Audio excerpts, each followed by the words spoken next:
시청자 여러분 안녕하세요. 바꿀수트입니다. 역시나 이들의 목표가 따로 있었습니다.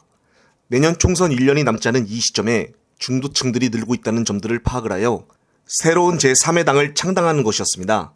이제는 그것이 설마가 아닌 현실적이게 되었는데요.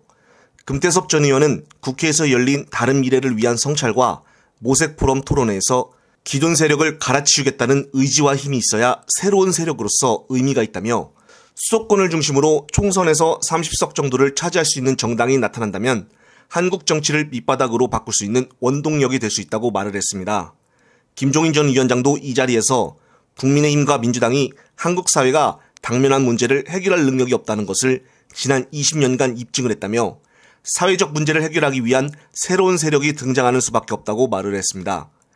지난 20년간 이 당 저 당 옮겨다니면서 얌체짓은 다한 김종인이가 본인이 등장하면은 무엇인가 사회적 문제가 해결이 되고 나라가 잘 돌아가는 줄 착각하고 있는 것 같습니다.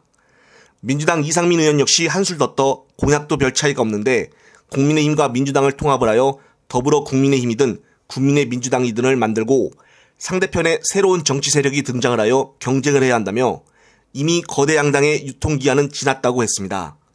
그러면서 재활용은 불가능하다며 민주당 소속 현역 의원님을 강조를 하면서도 정치적으로는 다른 선택을 할 수 있다고 대놓고 이야기를 했습니다. 이번에 대전 자신의 지역구에서 민주당 당내에서 공천을 못 받을까봐 이미 대안을 해놓은 것으로 보여지는데요. 언제든지 당을 나갈 수 있다는 뜻을 강조한 이상민 의원이었습니다. 특히나 이날 행사에서 국민의힘에서는 김웅 의원과 김재섭 서울도봉갑 당협위원장이, 민주당에서는 이상민 의원과 권지웅 청년미래 TF 의원, 정의당에서는 김창인 청년정의당 대표 등이 참석을 했습니다. 일각에서는 국힘의 김웅 같은 경우에는 유승민과 이준석계에 가깝기 때문에 이번에 송파구 갑에서 공천을 못 받을 것이라는 말이 파다하고 있습니다. 중요한 것은 다들 하나같이 지금 현역 의원들이나 정당계에 속한 사람들이 이번에 자신이 속한 당에서 공천을 받기 어려운 사람들끼리 모였다는 것을 알 수가 있는데요. 따라서 이들이 모여서 새로운 바람을 일으키겠다, 사회 문제를 해결해보겠다, 이런 뜻으로 이야기를 하는 것인데 글쎄요.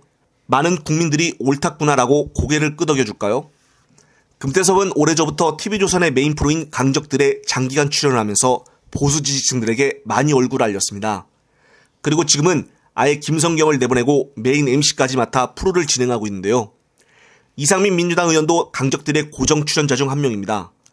따라서 보수 프로에서 민주당 국회의원이 민주당 이재명 대표를 욕을 하니 보수층에서는 이상민을 얼마나 좋아하겠습니까? 이번에 이상민은 CBS 한판 승부에 나와 민주당 한번 잘라보려면 해보라 그래라며 자신감을 내뱉었는데요. 자신이 대전에서 공천을 못 받으면 나간다는 뜻일까요? 따라서 지금까지 정말 이상하고 신기할 정도로 민주당 반대 입장에 서서 당대표를 욕하고 했던 경험이 바로 이런 것들 때문이 아니었나는 말들이 나오고 있습니다. 민주당과 국힘도 아닌 제3의 창당이라. 자, 여러분은 이 영상을 보시면서 어떤 생각이 드시나요? 이번 영상은 여기까지입니다. 영상을 보시고 널리 공유될 수 있게 구독과 좋아요 꾹 눌러주십시오. 다음 영상 제작 시에 큰 힘을 줍니다. 시청자 여러분, 시청해주셔서 감사합니다.